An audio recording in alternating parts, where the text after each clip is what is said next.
passionate about Cleveland sports. He's going in! Touchdown! Browns, Indians, Cavs, the Big Ten, and more. Cleveland is a city of champions once again! Andy and Jarid, Cleveland and beyond. A swing and a drive! To deep right!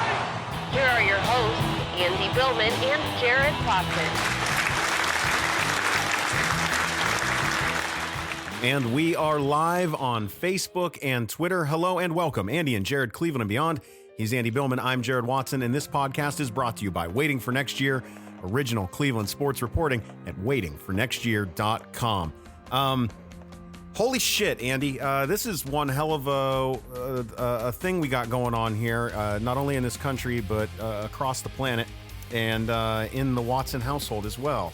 As of last Friday, we've been on self-quarantine here because my wife had some flu-like symptoms and a mild temperature.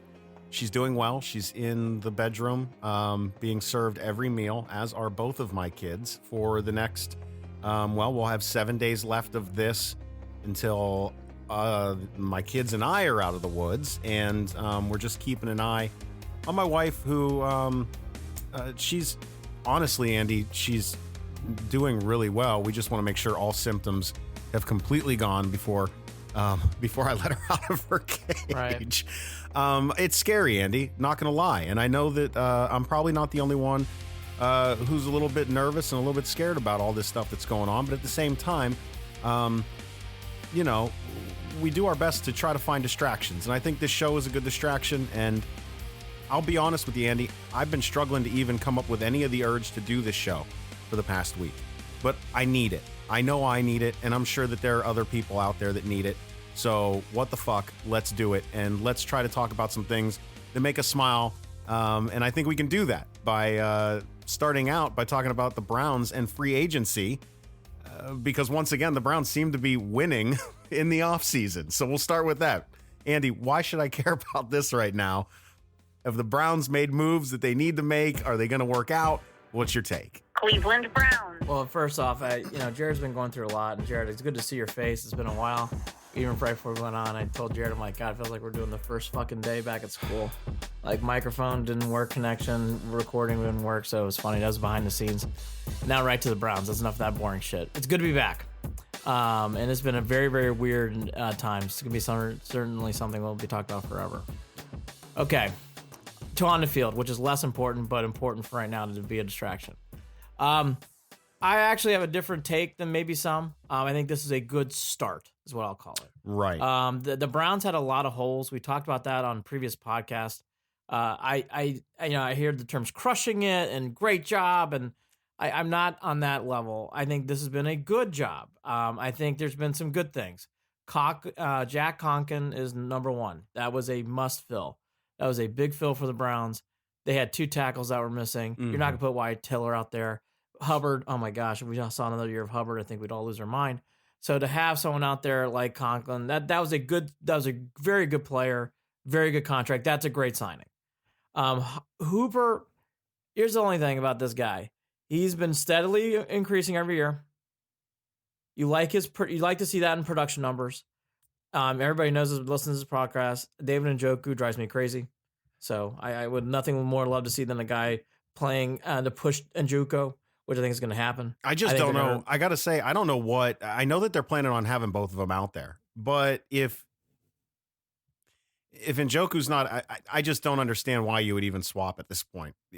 Has Njoku showed you enough to even be on the field? In my opinion, I think Njoku showed enough that he can come to camp. I think Njoku showed enough where you can give him a chance or two. I think Njoku needs to show how he can be a part of this game more than 50% of the time. What I mean by that is Njoku had moments to make a splash last year. Njoku's had moments even in the prior year. And Njoku's always struggled with his focus. He's always had moments where he gets baffled. That catch that turned into a fumble was a terrible play.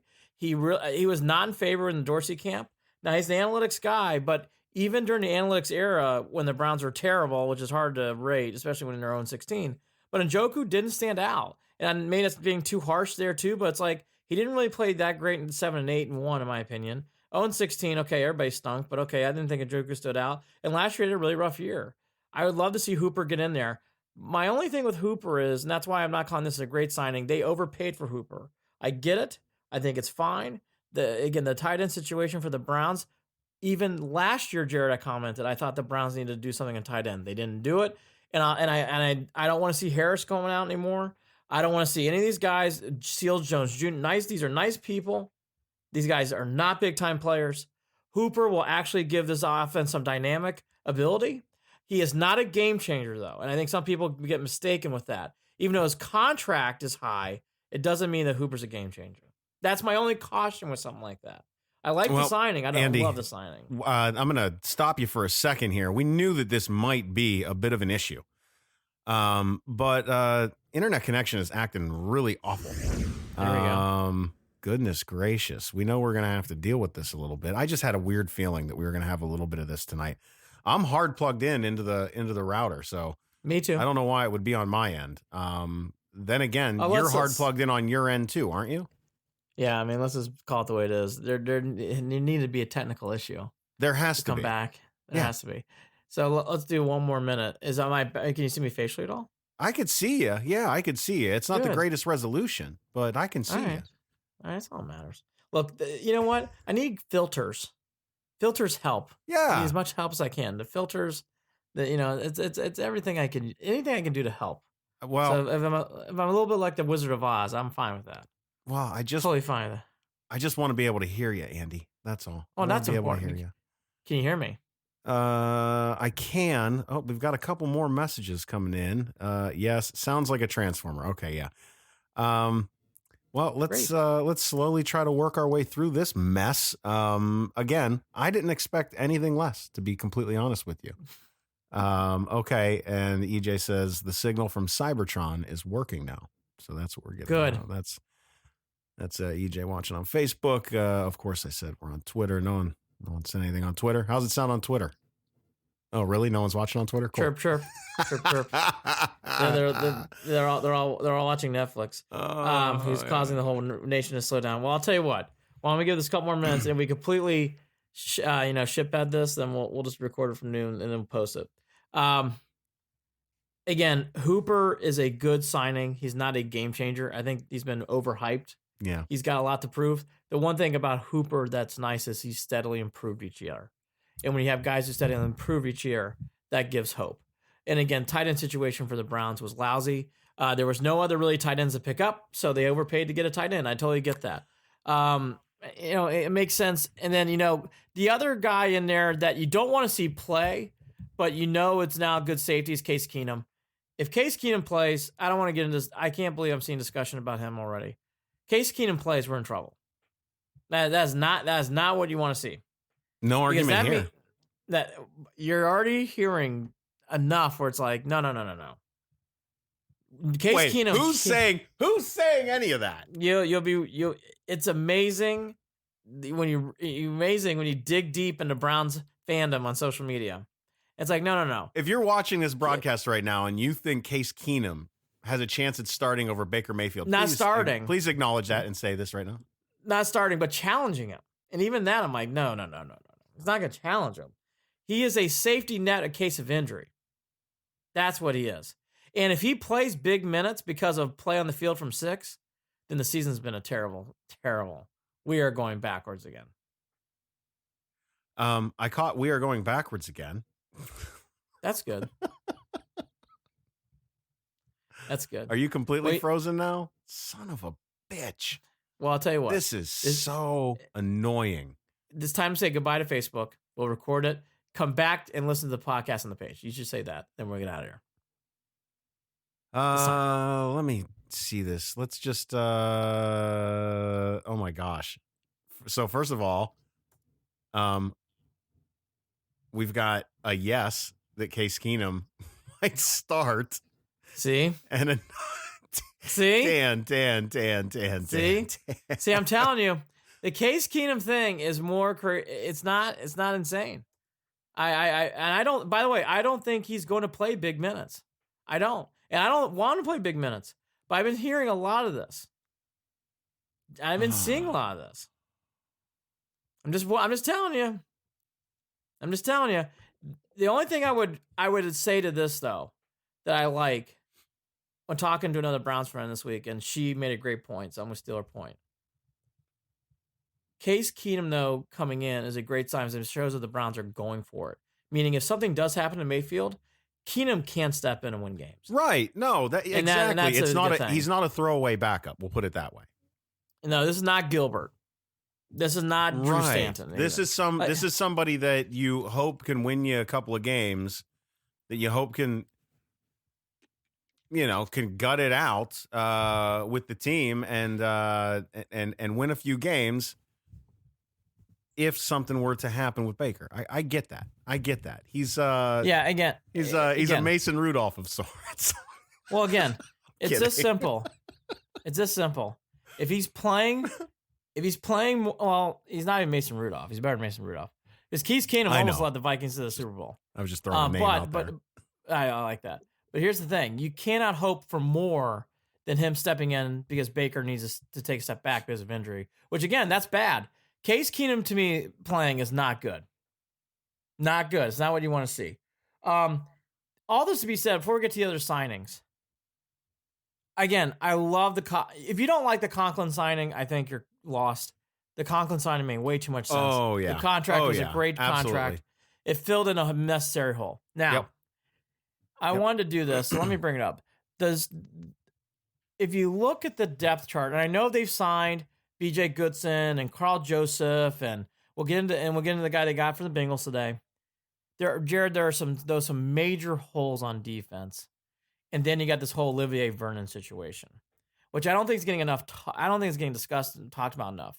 The Browns still have an opportunity to cut him, and he's not a cap hit and all. And so far, on what is it today, March 19th, Vernon's still with the team. And I got to be honest with you, I'm a little surprised. What are they? What do you? I mean, do you have big faith in what? I loved the Vernon trade. I loved him coming in last year, but Vernon last year did not play well. Well, do you risk it with him again this year? They're basically saying that. I mean, why not? Why not, Andy? Why not? Here's the thing. If the Browns are really going to make this playoff push, which we hope and believe they can, Vernon's going to have to play, 5 steps better than he did. I want to fight the internet, by the way. I just want to fight the internet. If the internet was a person, I would choke the shit out of the internet right now. It's pissing me off. I can tell. It needs to get its life together for the sake of this show. Now I see a pinwheel on my face. Just in and pinwheel. Out. And I'm gonna fight it. I'm gonna keep going. We're gonna keep doing this until it works. How about that? I love Jared's got the spirit of a champion. Look, I've been waiting, like I said, I knew that I needed to do this show. Mm-hmm. And I swear to you, we're gonna do it. And I want to broadcast it live, and I want it to work. So internet, press 4. Let's just give come on, internet. Please give me some internet. Come on. Poor Joe Boo some rum.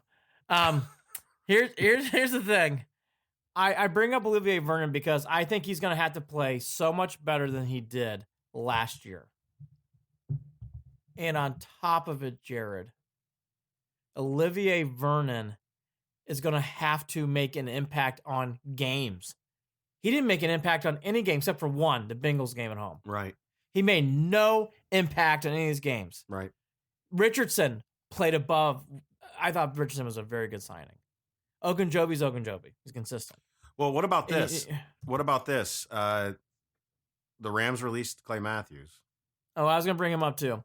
There's a lot of people. There's 2 or 3 things that are swirling on defense. So I want to focus on the defense. I think offensively, you kind of know. Look, the offense is soup to nuts, pretty good. The Clay Matthews thing would be a great thing for the city. We would be into it. I'd be into it. Jared be into it. A lot of Browns fans would be into it. It'd be a great signing, and they have a void of a guy who can rush the passer, which that would be Clay Matthews' job at this point in his career, would just be rushing the passer. Yep. So that'd be good. The only thing is the way the Browns are building themselves and how they're doing it. If they keep Vernon, you can't keep Vernon, Jared, and sign Clay Matthews. I don't think that makes sense. So if you're going to bring in Clay Matthews, I think you're going to be cutting Vernon, and that's creating another hole. So I don't know. I like the idea of bringing in Clay Matthews. I wouldn't mind that. I would not mind bringing in Clay Matthews and releasing Vernon. I'm fine with that. And I'm not saying that he's replaying the same position Vernon is. That's not what I'm saying. I'm just saying the money you're going to have to pay Clay Matthews is going to be too much to keep both. You can't have both on your team. Do you keep Vernon or sign Matthews? Gosh, I don't think you can do how both. many years has Clay Matthews been in the league? I think it's like he's in the double digits. Is it really that many now? Mm-hmm. So what are you signing him for? A 1 year? A 1 year deal. But again, I think the Browns still have other moves to make. What kind of money does Clay Matthews bring at this point? I think 9 or 10 million. Oh gosh. I mean the Browns. It's 1 year, and let's put it this way: if the Browns want to spend it for 1 year, go for it. And I think you can keep them both. How about this? Let's throw in another wrench because this guy got released today. Would you bring in Jadeveon Clowney?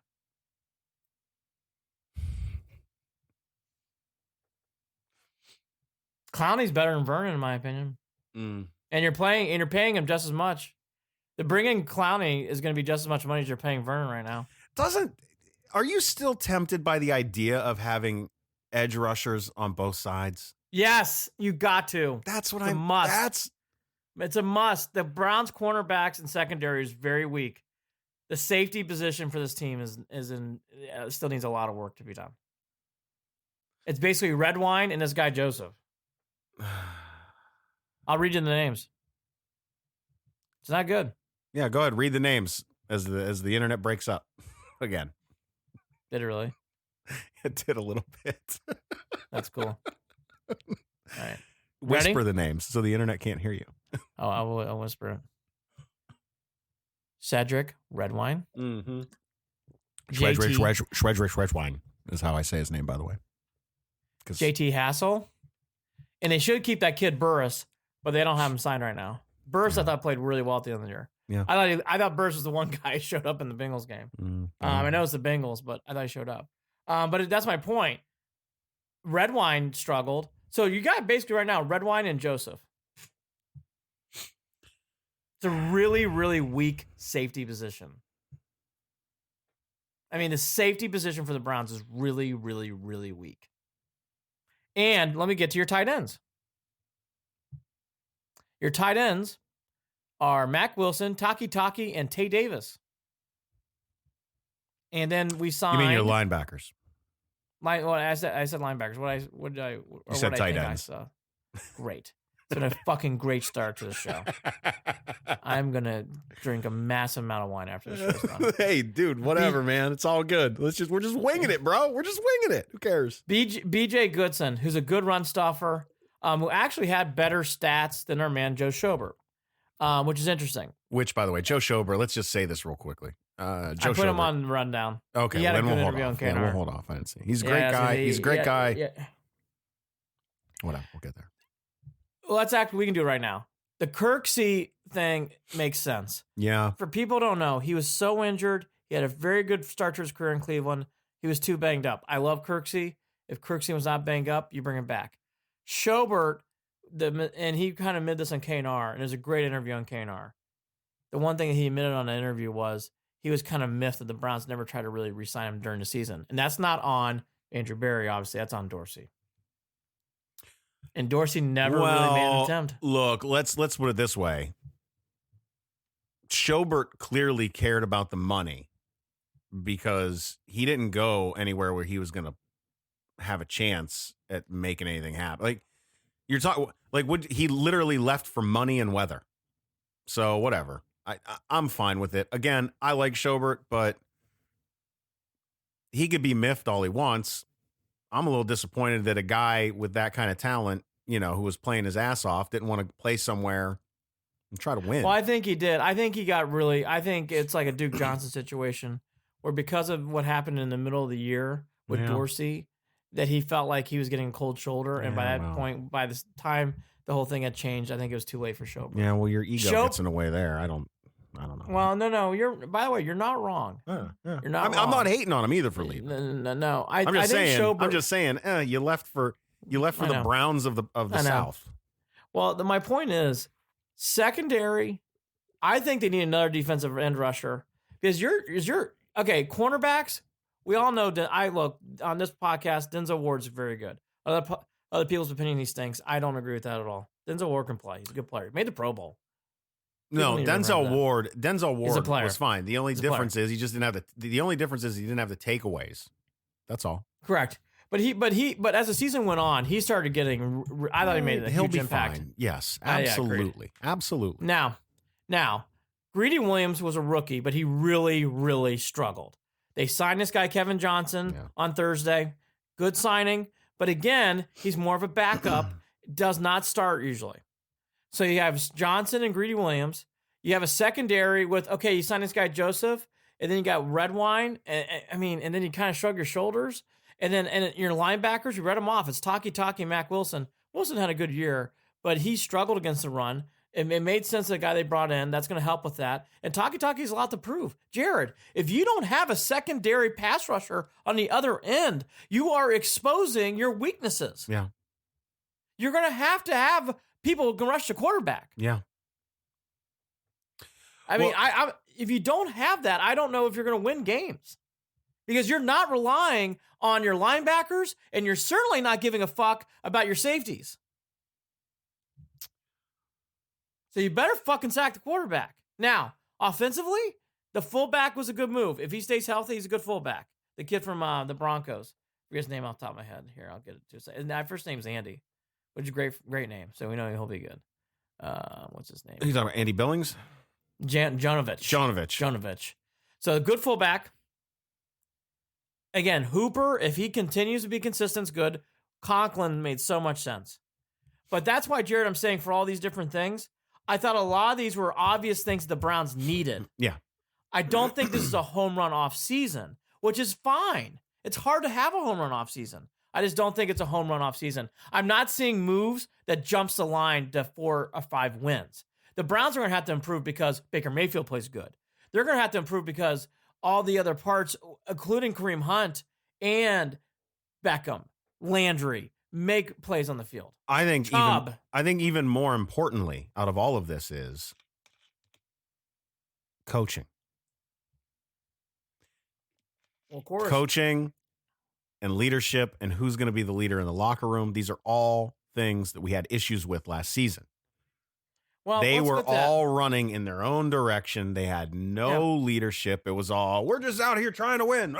Everyone's fucking winging it. Just winging it. We're just winging it, bro. Just winging it. So let's get to another point. And by the way, really winging it. I mean, Hugh Jackson had a plan that was so shitty that he laughed at. In Freddie's case, it was really just fly to see their pants. He would actually turn his back. I knew you were going to say it. Defense is on the field. I can turn my back now. Guy fucking loved screening bubble screens the whole year, and it didn't fucking work, and he kept going to it. It's unbelievable. Anyways, okay. So with all this that's going around in the country, the one thing that I will just advise all of us, it's obviously going to be a weird offseason going into, because there's not going to be any of this debating on April, May, and June of who's in and who's out. Because honestly, folks, unless something drastically changes, none of these teams are going to be practicing. So it's going to all start in late summer in July. So the big thing is for this team with the new staff, Jared, they have to hit the ground running in July. I mean, hard. I mean, they'll be able to communicate. They're going to be able to do things, but they are not going to get to the start that they want at the end of the draft, getting people in and going through the motions. That's not going to happen here. Unless this whole situation with the coronavirus drastically changes. To the Browns, new staff, it's all great. You know, the one thing that you and I talked about, and I hammered, slow starts with different things on and off the field. Hey, 2 weeks ago, we had no idea what this was going to be today.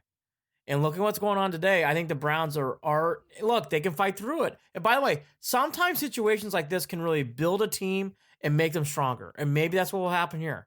Time will tell. They are going to, though, be facing some uphill challenges because it's a first-year staff going into a season where, again, you tell me, Jared, if you feel differently. I just don't think a lot of these things that you normally see in April, May, and June are going to be happening with the Browns and with any team, not just the Browns, any team. No, I'll be honest with you. I don't foresee anything really kicking into gear until August. I agree. I think late July, August. Late July, August. I think people are going to be biting at the bit in July. I think. Oh, it breaks my heart, but I would say then.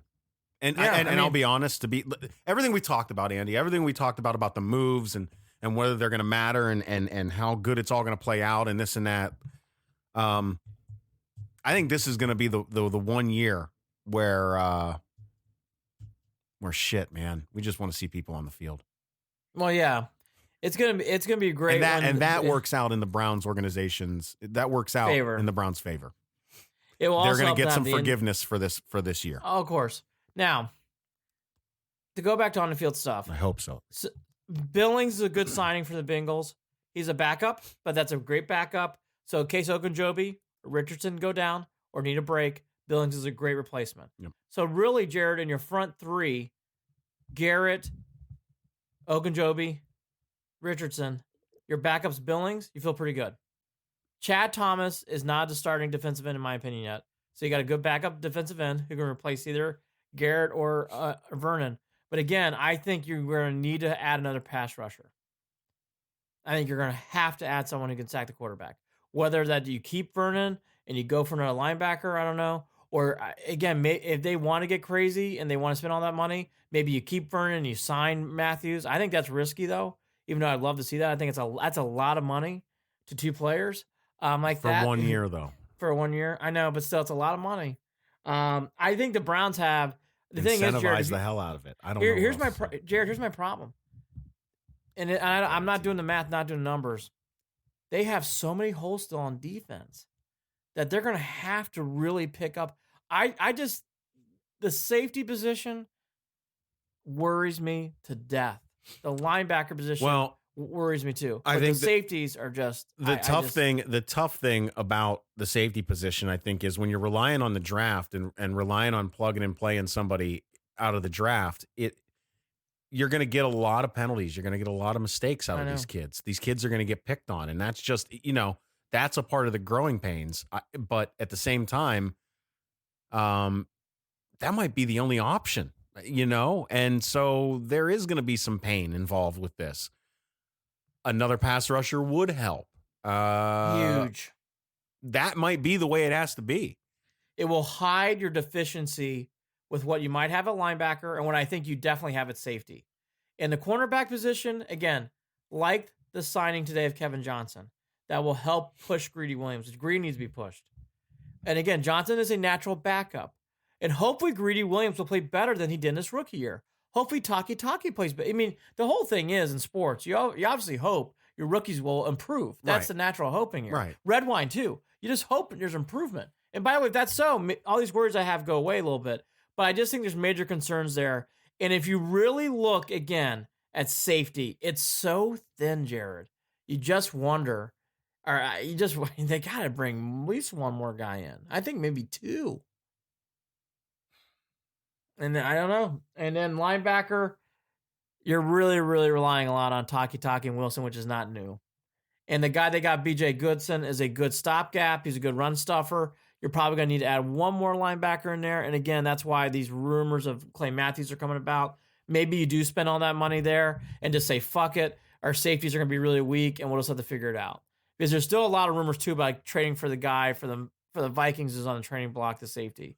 And that would make, and I got to be honest with you, I think that's a trade that makes a lot of sense for the Browns right now. Well, and on top of this, with the issues on defense, the idea is that by bringing in coaches who can bring some cohesion on the offensive side of the ball, the Browns should be putting up points, right? Well, right, and that hopefully will help a little bit. When you've got if you can have the type of offense that you should be able to have, considering the players that are on that field, considering the expectations, there's no reason. Now, I know these are high hopes, Andy, but there is no reason that this team can't do something like Kansas City has done when it comes to offensively having the ball and knowing they're going to fucking score.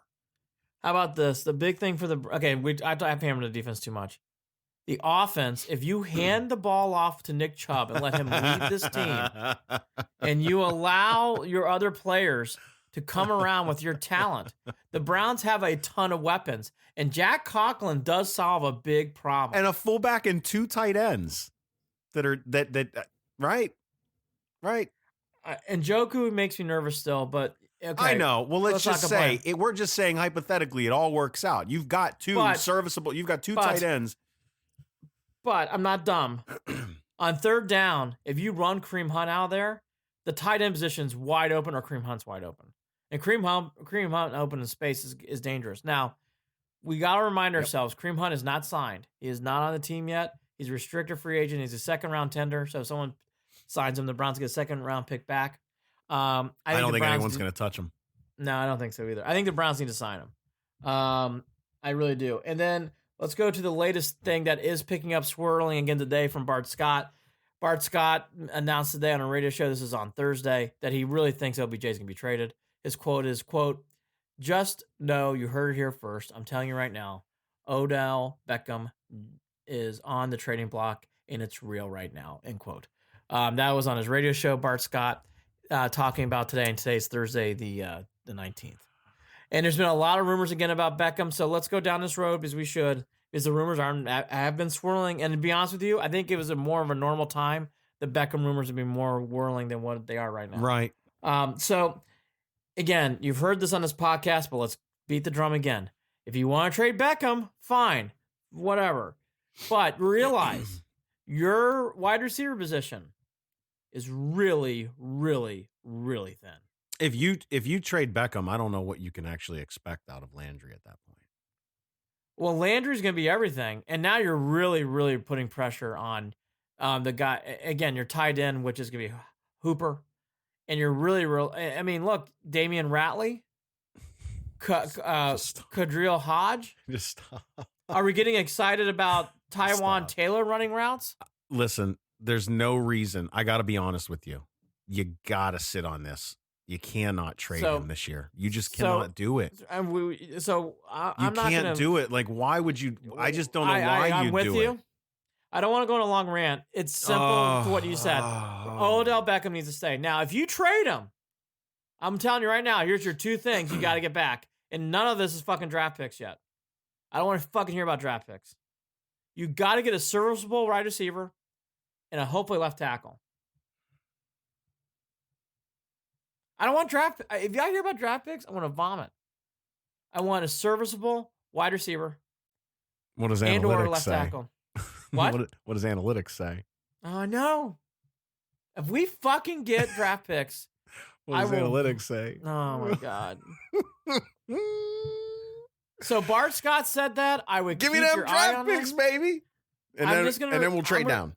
I will repeat what I just said.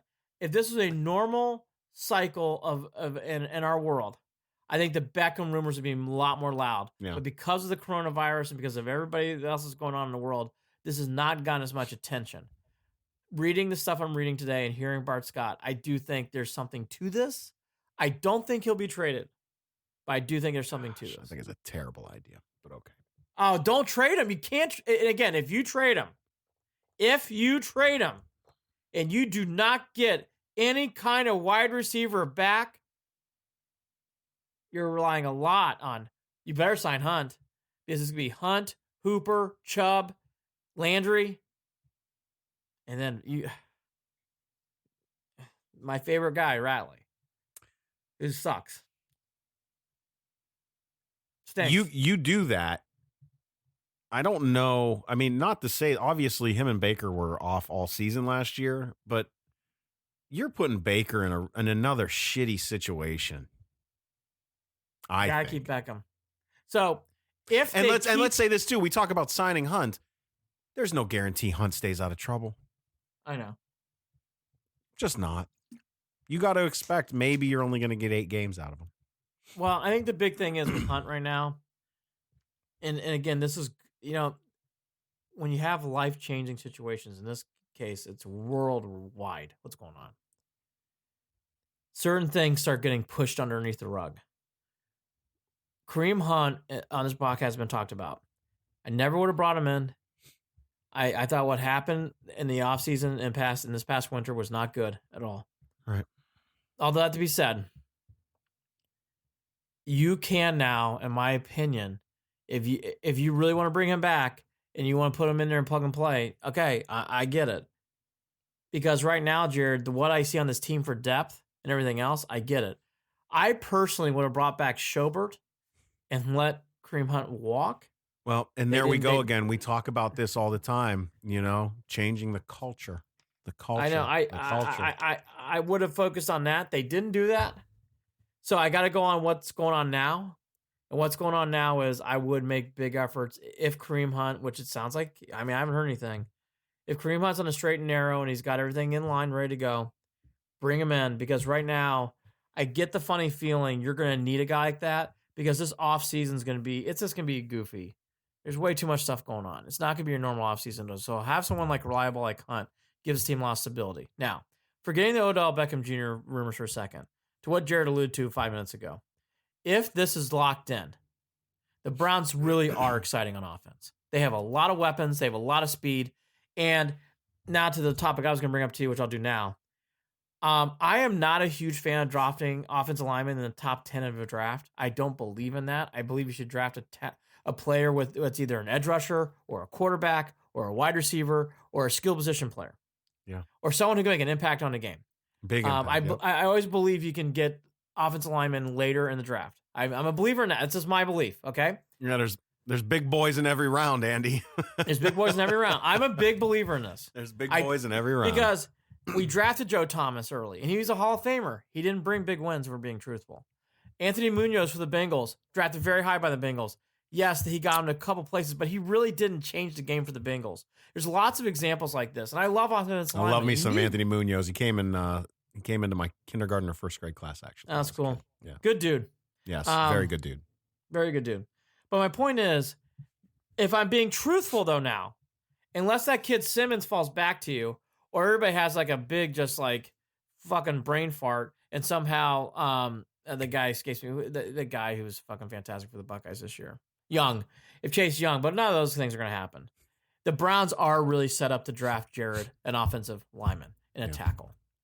It's all set up for that. You're not going to draft a linebacker unless it's Simmons, and he won't be there. You're not going to draft a safety there. And unless something crazy happens and you trade Beckham, maybe there will be talented wide receivers at 10. So you can get a wide receiver there. But Jared, the way things are lining up, if I'm being truthful and seeing what I've seen from the Browns, I do think now everything is teed up to take an offensive tackle, left tackle at 10. I think it's going to be shocking at this point, unless there's some sort of trade with Beckham for anything else. Right? Or if the Browns trade down. Well, again, okay. If they trade down. I make jokes, but at the same time, people are thinking it. I know. So. If they trade down, I don't agree with it. I won't have a conniption, but I don't agree with it. I don't understand us stacking more draft picks. I think they should take good players. The Browns need good players and confident players. However, if they have their eye on some offensive tackle and they drop down 3 spots and they still get their guy and they get extra picks, I'm not naive. You did what you're supposed to do. All that to be said, Jared, I would not trade down, but I won't have a major conniption as I would in other years. I just don't want to see the Browns trade down and then trade out of the first round. That would make me mad. Yeah. If you're going to trade down in the first round. Don't trade out. That would be a mistake.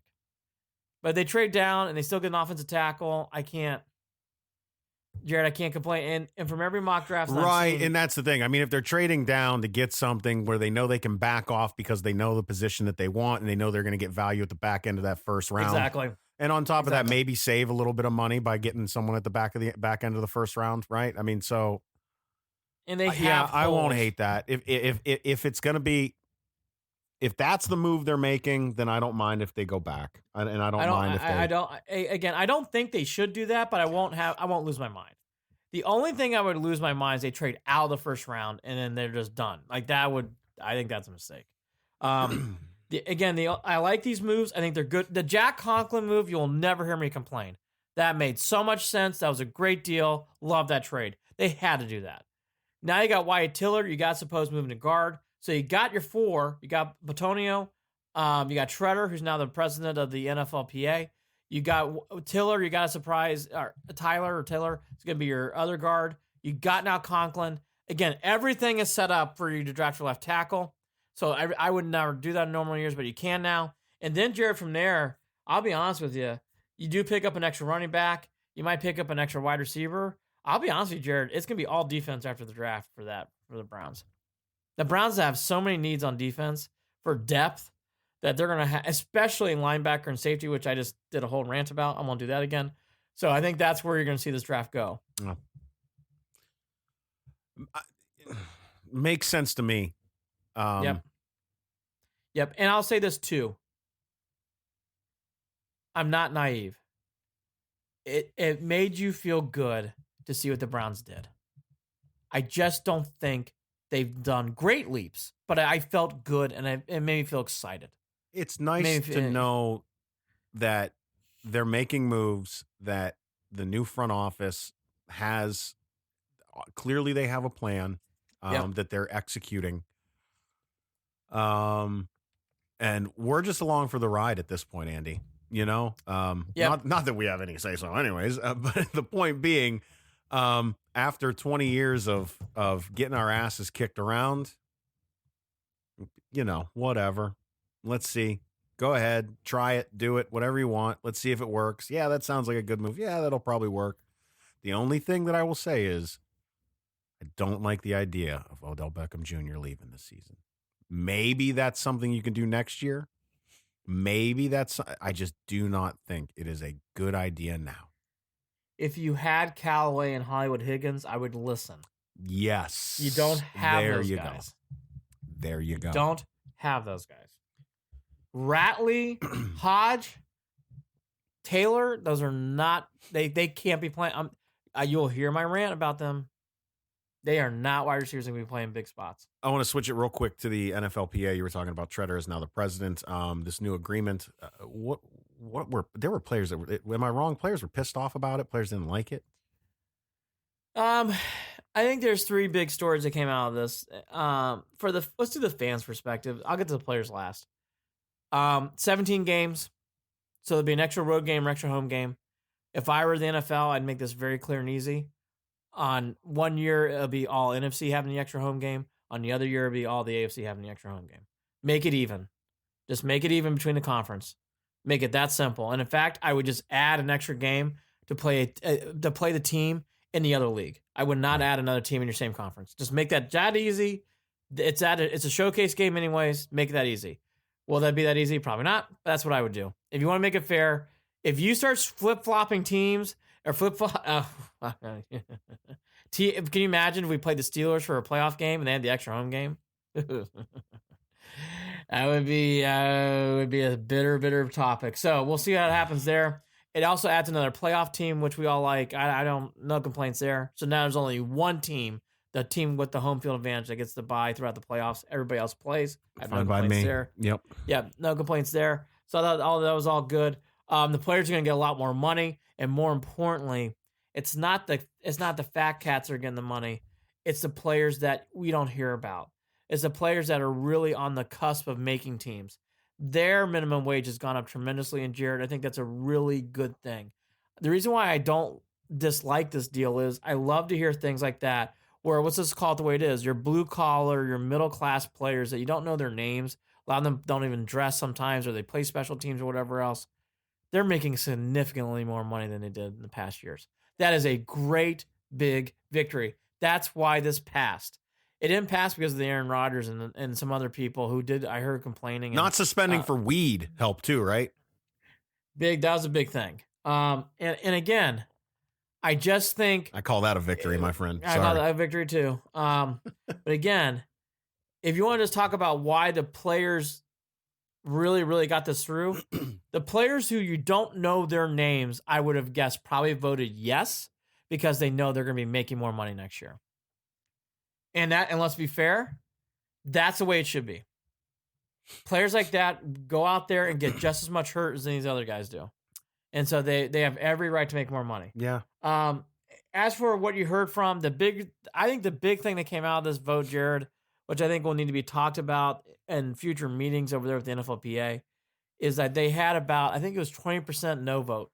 So they only had about 80% of the players vote. And the vote was very close. Wow.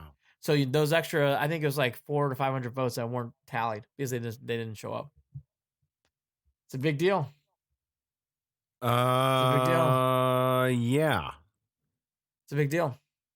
And you don't know So- what that's going to mean for the future. But it's significant. It's significant.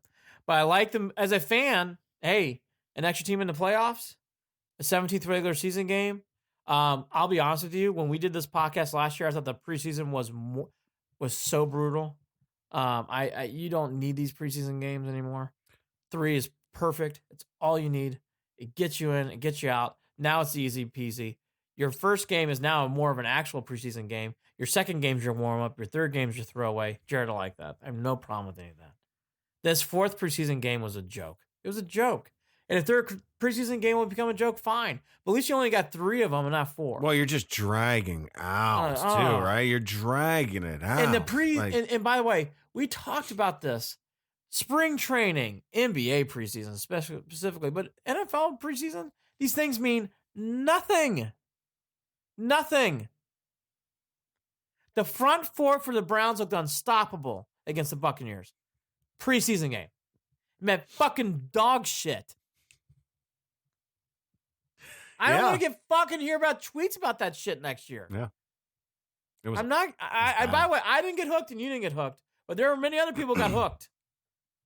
Preseason is just preseason. That's all it is. One less game's good. Get it on. So good start for the preseason for the Browns. I wouldn't use the word crushing it.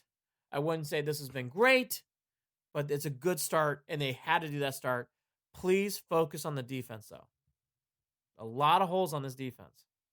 It'll be interesting to see what happens with Olivier Vernon and Kareem Hunt. And then one last thing about the Browns, and I'm done. Myles Garrett not picking up his options is interesting to me. They still have time to do it, but I'm surprised up to this point they have not. I thought that had been an automatic by now. His option has not been picked up yet. For next year. Not this year, but for next year. I thought this would be, look. If they're trying to do other business first and then get to that, okay. And that's why I'm not freaking out or saying anything. I'm just thinking it's interesting. They have not picked up that option yet. I thought that'd be a given. But nothing's a given. Not with the Browns. Nothing's a given. So that's that. And now the internet works properly. So we have not heard any more beeps and bleeps and screeps, which is good. CVJ picked up on that. Now let's go to the Indians. Cleveland Indians. The Indians made some moves today, even though they are not practicing or having any spring training along with the other teams in baseball and anything in walk of life right now. The Indians did make some roster moves today on Thursday. So on Thursday, the 19th, here's the roster moves they made. All these guys are going to AAA. Logan Allen, Bobby Bradley. Bobby Bradley had a huge spring. Yu Chang, Daniel Johnson. Johnson's been highly touted by many people, including our Mandy Bell comes on here quite a bit, and Scott Moss. And Scott Moss got some traction. The only name that really drew my eyebrow here was Bradley. Logan Allen was a given. I think because of what we saw in the outfield, Daniel Johnson, it just was a foregone conclusion. Bradley did play up this past year, and he was having a good spring, but obviously they have a logjam now. And Yu Chang, I'm more high on Yu Chang than other guys. I like his size. I like how he controls the bat. I think Yu Chang's actually going to be a player someday. My point is, though, when you see these kind of moves, Jared, and we'll get to the other things about the Indians, but for the first time, unlike last year, I feel like the Indians don't have great depth, but they have good depth. Like if someone gets hurt, Daniel Johnson coming up is cool. If Carlos Santana goes down and Bobby Bradley comes up, that's cool to me. Yeah. Like I'm excited to see these players. I think I'm just wondering. And I didn't watch anything in the spring. I did see a couple of Bobby Bradley home runs. Are they still worried about his bat? The off-speed stuff, the curveballs? I think so. And to be fair, Bradley had that big hit early and really didn't do much afterwards. Well, there you go. But Bradley looks the part, okay? He just does. Like, you can just tell. And my point is, like, I think him going down to AAA is not... And same for Daniel Johnson. Like, I don't think it's a bad thing. It's not a demotion so much. It's like, we don't have spots. Yeah. You got to put the kid for the Mariners you just signed. Santana's definitely the starting first baseman. There's no room for Bobby Bradley right now. And the outfield, which we'll get to in a second, for being fair, Daniel Johnson just doesn't fit right now. Isn't that crazy? Isn't that crazy what we got going on right now compared to last year? It's night and day. But Again, and it's so weird because people are down on the Indians this year, and they weren't last year. We talked about this all last season. They were building for this season, and it's really working out. So those are some of the moves for today. Here's some things to watch. All these things you can read on Mandy Bell. I would suggest reading her. She's very good at giving you day-to-day details of what's going on the team. And she's done a lot of articles in the past 48 to 72 hours. So some of these articles are not stale. These are brand new things that came out, including those drops today. Okay, for starting pitching, Bieber, Clevenger, Carrasco. Because of the time off, Carrasco and Clevenger might be ready by the time they start playing now. Tough to tell. You don't want to say, but it gives them some hope there. And Carrasco especially. Carrasco had another ding and dent. But now you're going to have extra time to get ready, so maybe they'll be ready to go. Plutko sounds like he'll be in there, which leaves Savali and Plesac. The Indians starting, look, we've talked about this at length. They have which is good. They have starting pitching ready to go. It just sounds like Plutko keeps growing. You can tell they really think Plutko has really improved again. I think that's where the bad opinions about the Indians are this year is that I don't think enough people recognize the talent that is in that rotation. That is the issue that stands out in my opinion. Well, there's a great article today, or is it the other day, that came out on Bieber and teams talking about how they really respect him. And if you're being fair, if we're in Cleveland, a lot of people think Clevenger's the ace. In this case, a lot of people nationally think it's Bieber. I think it's Bieber. We've talked about this. It is Bieber. I think it's Bieber too. I think Bieber's got a real chance to have a real special year, and Clevenger. And if Carrasco can stay healthy, but even if Carrasco can't stay healthy, Plutko, Savali, and Plesac, we saw that last year. It's fine. I'm telling you, it's fine. And Plutko, if he improves again this year, Plutko, in fairness, really struggled in 18, made improvements by September of last year, and it sounds like he's playing, when he did play in spring training, was having a nice start to the year. If Plutko continues to improve, Jared, what's Savali and Plesac? We said this, but it's got to be repeated. They have a good natural 6, and we all know you only go with 5. And Jeffrey Rodriguez is not mentioned. And Jeffrey really struggled this spring, but Jeffrey's not mentioned in this thing. Neither's McKenzie, who's still coming off arm stuff. And by the way, there's another. The Indians have so much pitching, it just comes out of their ears. So the pitching's fine. Which is so awesome because the Indians, in my mind, could average a half a run more, maybe a half to 0.7 more runs a game this season than they did last year. So here's things to watch. And again, all this is according to Mandy Bell, and I agree with her opinions, but let's talk about them.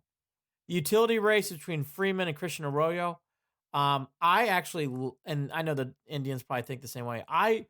As the season went on, I really appreciated Mike Freeman more. Yeah. I think Mike Freeman's a good utility guy. He's not a starter, but gosh, I will tell you, he had big hits against the Yankees last year and the home series. He played well in late games in August too. He had a big series against the Twins when they played in Minneapolis. I just think Freeman's a good utility guy. I know Christian Arroyo is more of a name, but I like Freeman there. But that's one race to watch. And then the outfield's the other one. Oscar Mercado's, forget that. Center field's locked. Franmil Reyes has locked one of the other spots. And that's not a surprise anyways. We all knew that. So you got Luplow whenever Naquin comes back, which Naquin should be ready to go. And you got DeShields at some point too. So I think that's your outfield, which isn't terrible. Isn't best outfield, but isn't terrible.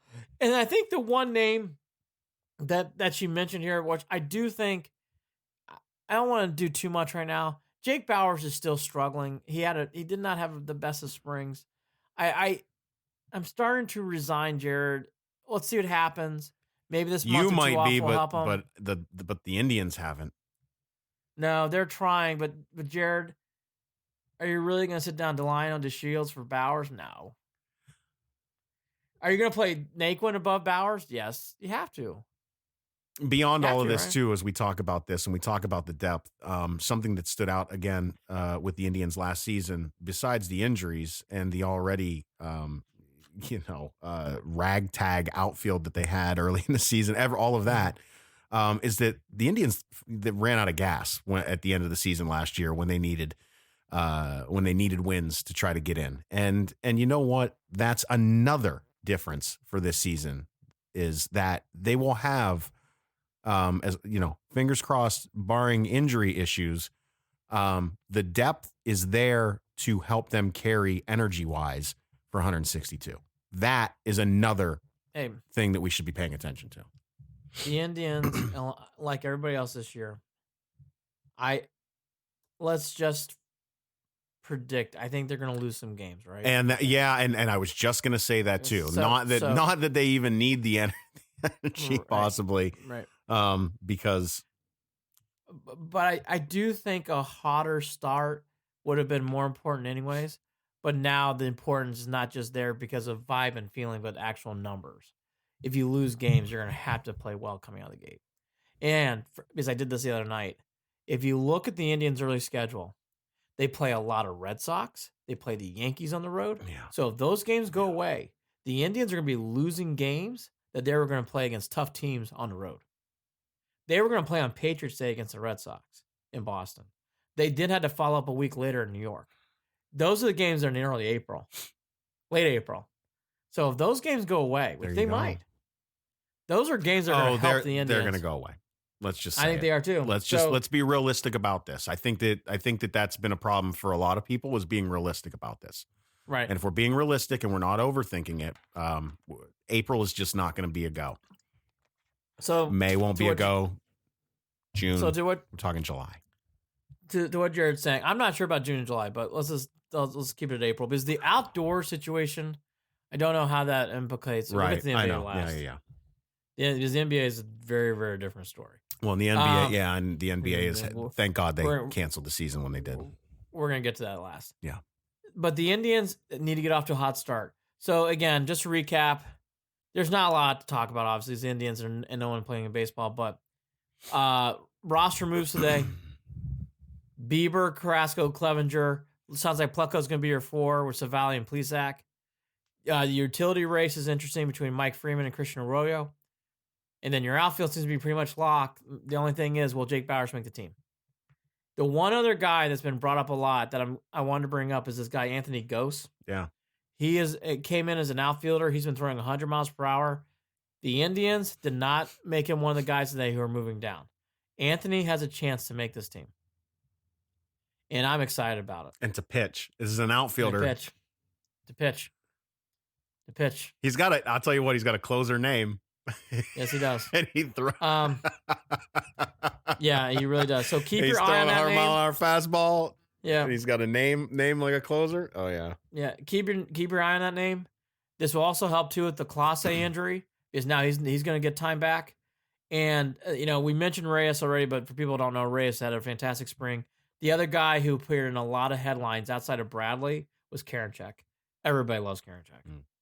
That kid's going to be stud. Star. I'm going to get his jersey. So that's the Indians.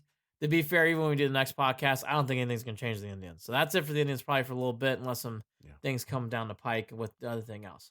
All right, let's hit on the NBA and then basketball in general. I don't think there's much to talk about the Cavs because their season's on pause. So I am actually not going to do much on the Cavs now. The only thing to talk about with the Cavs is just Larry Nance Jr. Donated $50,000 today to the food bank, the same one that Baker donated to as well. Yep. Kevin Love, of course, we already know that he donated $100,000, I believe. Dan Gilbert has announced he's picking up the tab for any workers who are losing time. Yeah. So he's it's half and half of the owners, but Dan Gilbert's in that one half. He's covering everybody at Quicken Loans. Or now Rocket Mortgage. Sorry, Rocket Mortgage. So everybody at Rocket Mortgage is being covered by Gilbert. So no worries there. Again, I don't think there's much to talk about on the floor right now. I mean, we can break down a couple of the last games, but I just don't think that's the right topic. What's the right topic though? What's going on in the NBA? Yeah. Because I think this is the one sport that's in a very, very precarious position. Yeah. They did not have a good start to the year because of what was going on in China. Not what was going on with the actual virus itself, but what was going on with the contract negotiations and with them pulling cable deals and with GMs getting into messes with what's going on in China. That cost the NBA some money, and now what's going on with the coronavirus, which is costing everyone money, including Jared and I, myself, and everybody out there. Now you're really going into a situation with the NBA where, Jared, I actually think the NBA could be in some little bit of trouble here. You can take a ding if you say that, hey, you know what? We'll get through this. We're not going to get any cable money this year from the Chinese. We'll be able to play through that. We'll be able to figure things out. I think that'd be fine in a normal year. But Jared, to have to go through something like that in an early fall that played throughout the whole year, they didn't get any of that money from China, which you were counting on, and now you're dealing with this on the back end.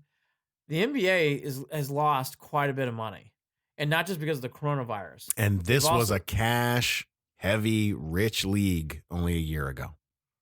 I think the NBA, I was not surprised Adam Silver gave a state of address on ESPN SportsCenter with Rachel Nichols yesterday. Is it is the one sport I think really needs to people keep their eye on. It is not an outdoor sport, as we all know. And because of that, and because we all have learned about this virus, if you are not allowed to, if air can't come in and out naturally, even if you have vents and everything else, the thought of, it just seems like, Jared, we're not scientists, we're not doctors, we're not everything else, but just natural thinking. If everybody's indoors, it just seems like it might be easier to catch this virus. Well, we than it would already be know outdoors. that this is a league where, and I don't want to get into yes, let's just say this. Yes, it pisses me off that rich people and that athletes and that celebrities can get access to the tests that you and I cannot get access to, that my wife couldn't get access to last Friday when she needed one, right? That does piss me off, and I'll leave that at that. But what we are learning is this virus has spread throughout the NBA a little bit more than I think anyone had expected. The Lakers announced that they have 2 players now who have it, and we don't know who those players are. This is something that is going to reverberate through the NBA for the next year and a half, the next 2 years. It's going to change contracts. It's going to change, what we've talked about, Andy, the idea of who's going to sign and how much they're going to get, right? Those players that otherwise would have gotten the 20 mil easy or whatever the max is going to be easy. Those max players now, there aren't going to be max players like that. The NBA situation has changed drastically in 24, 48, 72 hours. It's changing hour to hour. To what Jared's alluding to, for documentaries and for everything else, and it's been talked about nationally, not just in circles of sports, nationally. Heard this from people who are politicians, people who run companies, people that observe things. The Rudy Gobert moment with him touching the microphones, and then him 48 hours later contracting the virus or being thought of that he had the virus and going on that floor, and then hours later finding out Donovan Mitchell has that virus. That moment not only changed the NBA, but Jared, I think it changed a lot what was perception of this virus worldwide and certainly stateside. It changed a lot. And you know what? I feel bad for Rudy. What he did was wrong. It was foolish. It was not smart. We all know that. He gave Plenty of not smart people doing not smart things right now, Andy. Correct. Spring break in Florida, to everything else that's going on. And for people who are down there, bring it home to your safe. parents. That's going to be great. Seriously.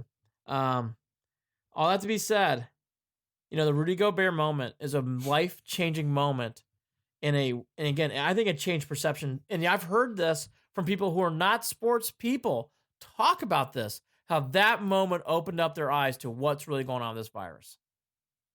And I think the NBA, whether they like it or not, that perception's also there too. I think the NBA, Jared, and I love Adam Silver. I think he's a great commissioner. Same. He is really fighting some uphill battles, economically and perception-wise. And it's going to be very, very challenging for the NBA in these next few weeks. I think hour to hour, day to day, I think it's going to be a big challenge for this league. And I think they have a lot to figure out. And to what Jared alluded to, and I saw too right before we came on, the Lakers have things that are going on. I know the Sixers front office people had stuff going on in recent reports. This virus, which is so contagious, as we all know, but to hear what's going on with these things, and to think about how what happened with Rudy Gobert, as these tests start becoming more public, I think you're gonna start hearing a lot more numbers. You'll probably hear. I mean, I heard about a Yankees player in spring training. It's funny. Outside of that, you don't hear anything from baseball. But from the NBA perspective, you're hearing a lot more numbers coming out. Yeah, I can. Then let's just jump back to that real quick. I can respect Trevor Bauer's, what he was looking to do, but I don't think it was very smart what he was doing. I don't think that taking all those players out and having that game. Look, I get it. It's fun. It was meant to cheer people up and whatever, but I don't think it sets a very good example. I think right now, that's just me. I think he's trying to pick up people's spirits, and I know he did a good thing for a good cause. I get that. But I do agree with Jared. I will say That's not. Yeah, I'm not trying to. This isn't a knock on Trevor. Right. That's not what I'm trying to do. No. I think he had a heart, his heart and spirit in the right thing though. Well, I need everyone to have their bodies in the right place, and that's like in their Correct. homes, away from everyone else. Correct. Right. In a house. That's what I need. Filling up gas, or going to work, or being in your house. Yeah. Or going to the grocery store. All that to be said, I think, again, the Cavs, I don't think we can get into the Cavs, but I don't think that's the right moment right now. It's the NBA. I think that is a situation, Jared, that's very interesting, that's ever changing, and they have a lot of uphill battles from perception to economic, real hard decisions. Yeah. Real hard decisions. I would like to wrap up with, we all knew and we all now realize March Madness had to go away. Championship week was lost. All those things were the right decision. Kudos to my partner, Jared Watson, who called it out with me on text messages before that whole thing went down. Jared was right. All these things that needed to be canceled, and they were, and that was the right decision. Okay. All that to be said, we're not going to get into that debate, and we're not going to predict who could have won the national championships. That's fucking stupid. But here's what I will tell you. I feel I've seen people do crazy shit lately. It's like, listen, there's going to be, we can make up brackets. I know. I know. I mean, you want to? The one thing though I do feel bad for, because it was a story I was going to really watch, was the Dayton Flyers. I feel really, really bad for Dayton. That's shame. Purdue is not going to be doing things this year in the tournament, so I would have been rooting hard for the Flyers. I would have rooted hard for the Flyers anyways. But that would have been a great story. They had a chance to cut the nuts down. I know that sounds crazy to people, but when you have a guy like Obi Tobin playing for your team and knowing what he can do in a game situation and seeing what he was elevating his players to, we've seen Butler go to the Final Four. We've seen George Mason go to the Final Four. We've seen Wichita State go to the Final Four. Butler made it to the championship game twice. Gonzaga. Dayton had, because of him, Anthony Grant's a seasoned coach. He's not a young guy. He coached at VCU, coached at Alabama, now coaching at Dayton, so he's got a lot of chops. I think, Jared, that would have been a team that would have been dangerous, and it would have been fun to watch. I feel bad for Dayton. Yeah. I feel terrible for that school. It's such a shame, because they would have been so much fun to watch. All that to be said, it's all for the right decisions. We're not saying that. What I'm saying is I just feel bad. Yeah. Because that's a school, unlike teams that Jared and I cheer for in college basketball, but the Purdue and Ohio State, if we're all being fair, they can reload and they can find players to put in certain spots. Exactly. Dayton, it's not as easy. No. It's just not as easy. And to find someone like Obi Tobin, who's probably going to be drafted in the top 3, maybe even the top guy overall, to have that opportunity to cut the nuts down and for it not to happen, you just feel bad. And you feel bad for every kid out there that was going to play their final game. They were going to play their final tournament. They were going to, all of those things. And I understand it, Andy. I understand all the heartache that those kids probably have because they're not getting to do those things that they had dreamed of doing as they were growing up as a kid playing these sports to begin with. But I will tell you this: you might not be able to get that moment back, but I'd much rather all of them have moments throughout the rest of their lives that they're going to be proud of. And that is something that you can't guarantee, but you can try to help make happen just by canceling these things and keeping people safe. And to be fair, the majority of the players felt the way Jared just spoke. The minority were the players who wanted to play. Most players did not want to play. If they wanted to play, it's because they don't understand it. Correct. And by the way, they don't want to not play because they don't want to be safe. They want to play because they're competitive and they want to win. Yeah. And that's why these things are hard. There's that too. Yeah. And that's why you understand. All right. I hope everybody stays safe out there. Here's a couple things I will throw out there. We've all been doing it. I think Schitt's Creek on Netflix is wonderful. I would give that a big thumbs up. I got a suggestion from 3 episodes left. Oh my God, what a fucking brilliant show. And the new season. I haven't watched any of the new season, obviously. Okay, I am only in season 1 and it's brilliant. Oh, it's dude, it gets better. And by the way, it gets smarter and more heartfelt. So yes, I already started feeling that in that show. Yes, really, really, really. I mean, really well done show. Yes, wife and I were blown away. Hooked. Yeah, just a young lady friend named Robin hooked me up, and she was absolutely right. It's a wonderful show. Yeah. That's one suggestion. The other thing I would just tell people at this time, it's very stressful and it's very hard. So you know what? The one thing I guess I can tell you is that I've learned in these situations is I really tried to spend as much time with my kids as possible, playing games, doing certain things like that. And my God, do I go crazy after playing the third fucking game of Guess Who in a row? Yes, I do. Do I get tired of playing Monopoly Junior? Monopoly round and round and round, I do. Yes, I do. But I will say I found moments in that have brought me smiles and joy. And that's what I've been trying to use this time for. I know Jared and I are still working, and there's many other people that do. For people that aren't, let me just tell you how sympathetic I am to you. I watch the stock market daily, and it's very, very scary with what's going on in numbers. I mean, the virus alone is scary. Economically, though, I think it's even Economically, we'll come back from this, Andy. We'll come back from it. You just got to give it time. We'll be okay. Everything will be okay. But my thing I was going to tell you is I'm glad we did this today. I will applaud the NFL. These are moves that have nothing to do with travel or getting in groups and getting in packs. I am glad they kept the free agent thing moving. I think it helped. I know it brought smiles to my face. We didn't even get into Tom Brady. We didn't even get into some of the other things that have been going on, but these things have been nice distractions and we needed it. And so I applaud the NFL. I know they got a lot of beef from people at times, but I thought it was the right move. And I'm glad they did it because none of these movements, none of these things had anything to do with interaction with people or people traveling. So it was good to see. Any other show recommendations? If no one's watched Mad Men, I would watch Mad Men right now. I would pop that thing in. I think Mad Men's a wonderful show. The Crown on Love The Crown. The Crown is great. A great show. Season 3 was fucking great. When they interviewed Haven't gotten there yet. Prince Charles is a hidden gem. Season 3 is a little slow until show 4, and then it just it's a wonderful. Oh my God. Yeah, I love The Crown. I was worried that The Crown wasn't going to be as good starting with the new queen, but I actually dig it a lot. And the woman who plays the queen was in a show that I fell in love with called Broadchurch, and I'll recommend that one too. At least the first season. I haven't watched the seasons that have come afterwards, but Broadchurch was another good one. Sharp Objects on HBO with Amy Adams is incredible. One solid season. I have no idea if they're going to do another one, but that is great. And if you just want to laugh at some shit, what's the one with the Canadians? Son of a bitch. Well, as you think of that, as Jared thinks about that show with the Canadians, 2 or 3 other things for people who got kids. Exploding Kittens is a fun game that actually has good strategic value to it, even though it's a very silly game where kittens explode and that's how you die in a game of cards. Letterkenny. All right, go ahead. Yeah, sorry. No worries. That's also a very good game out there. And, again, last thing about all this, I am excited for the Browns. This does not mean they're crushing it.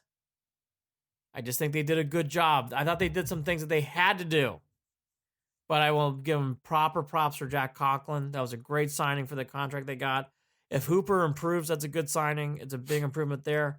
I would really take a look at that safety position in linebacker. I think they need one more edge rusher. All that to be said, there's always holes to be filled. So to be fair to the Browns, it isn't like they're that unique. There's other teams that got similar holes in other positions that the Browns don't have. So there you go.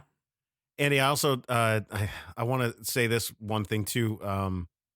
Just take care of one another.